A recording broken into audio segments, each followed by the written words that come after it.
ايامات تكوينها كما قال سي خليل ما شاء الله عليه، فهمتي ولا؟ نشوف قال كلام اللي كونه الترجي مناضلة من تأسيسها.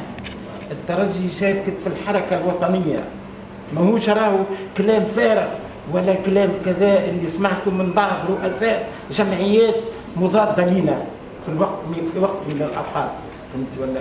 الترجي شاركت في حركة التحرير، الترجي شاركت بالكارتة نتاع الاديرون نتاعها وقتها كانت ب5 مليمات، فهمتي ولا؟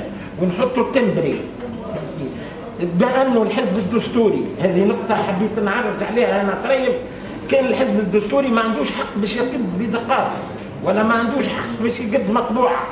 نحكيوهم المجلة المطبوعة نتاعنا هذيك نتاع باسم الترجي الرياضي التونسي ويبيعوها باسم الحزب الحر الدستوري التونسي، ويبدأ يستنى الحزب الحر الدستوري التونسي يستنى في ماتش الترجي وستاد دو فرانس والايطاليا واستاد جولواز، فهمت ولا؟ باش يخرج من الجيوندري ويهبط ونربحوا الماتشوات ونعملوا باش يخرج ضربوا تونس غادي، ولذا دورنا رياضي من اول الدنيا، فهمت ولا؟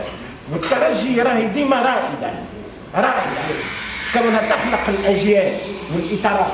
هنا انا نجي نقول عملت واحده في فتحي، سامحني واللي انا فرحان بنيتك برشا، فهمت ولا سي بديع بن غشام هو لساني، عمد صالح قدور، فهمت ولا؟ واحد ايوه ولا الدكتور نهيدي بدك اللي لاهي بيا خليجي، فهمت ولا؟